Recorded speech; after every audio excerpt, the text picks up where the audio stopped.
Ilang taon ako nag-try, nakailang ano na ako ng interview, nag-prepare ng requirements house, di ba kakaalis. Ayun na nakaalis yung laban na po, bahala na kayo dyan.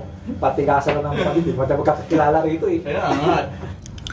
At ngayong araw nga ng Ramadan dito sa United Arab Emirates ay samahan niyo ako at dadayuhin natin ang isa nating panauhin na isa kong kaibigan, classmate nung high school at ka-CAT officer na si Tokayo Insoy.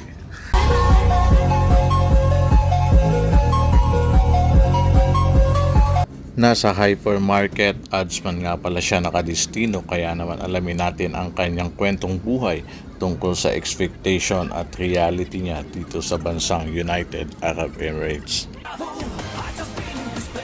Saan kami eh? Sa pwesto niya. Alam ba? Ba yung expectation mo na sa Pilipinas kapag dating mo dito sa Dubai? Ano ang masasabi mo? Tama dito, akala mo maganda yung sahod. Masahod, di ba? Oo. Depende na talaga sa... Pero naman, totoo naman yung 1.8 namin.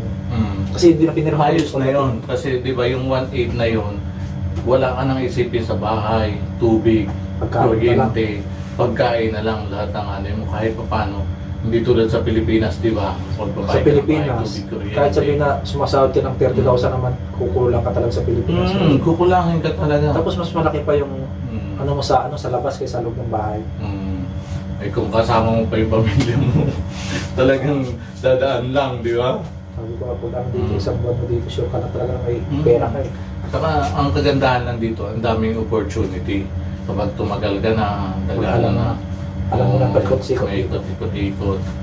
Saka makakapili ka na kung ano yung mga profession na gusto mong di ba? Yun ang kagandahan dito sa sa Dubai. Sabi ko, pag nebo ba ako mahumsik po tayo dito ka na eh. Ilang taon ako nag-try, nakailang na ako ng interview, nag-prepare ng requirements house, di ba kakaalis. Ayun na nakaalis yung laban na po, bahala na kayo dyan. Patigasan na ng mga hindi mo tayo magkakilala rito eh. Kaya nga, ano na yung mga reality mo din sa Dubai, kaya ka nabaga din eh. Anong talaga din eh, palakasan ng loob na lang, patagasan. Kumbaga mas makapal ang Pilipino, makapal na lang mukha ng Pilipino. Palakasan ng loob, palakasan ng mukha. Pag di ka talaga marunong makipag-usap. Kailangan marunong kang sumabay sa agos. Pag inutusan ka, sunod ka lang, mas pagtalikod, putang ina mo. Gano'n na lang. Ginagawa ko, putang ina mo. Gano'n na lang. Ay, Lawrence, ay putang ina ka. Pagtalikod ko, ina mo. Ayun, mga taga Bicol. Shout out dyan sa Pilipinas. O panaimod niya. Pag yan ang reality. Pagdating mo dito, wag ka nang hinahina. Walang tatawa dito kung paano ka mag-English kasi para-paras lang din. So may mapapayo ka sa taga sa ato sa Bicol, sa Pilipinas na mga kabayan nato na gustong magkanhin sa pumunta dito sa Dubai, anong may papayo mo sa kanila? Una-una yun, siyempre, yung communication sa pamilya niya dapat di maalis yan. Tapos, siyempre yung tibayan yung loob niyo. Saka, huwag yung expect na pagdating niyo dito, mayaman agad. Di lang, isigulaki ka lang dito kasi titipirin mo yung sarili mo. Kailangan magtipid. Kailangan marunong kayo mag-budget. Mag-budget sa pagkain kasi hindi akala nyo pinupulot lang yung pera dito, mahirap kitain. Lalo't ang ine-expect nyo pag nag-abroad na malaki yung malaki yung pera dito. Kasi yung piso dito marami na mabibili. Sa Pilipinas yung piso. At yung sample mo ngayong 1 dirham, ano yung mabibili dito? Ang 1 dirham makakabili ka na dito ng isang 1.5 na mineral water. Yun. 1.5 Minsan nga, mineral. yung tres mo, mga 6 na pirasong saging na yan. Yung apple minsan tatlo o piso lang. Piso. Depende sa promo. Dapat alam mo yung promo. Sumabay ka sa sa promo, di ba?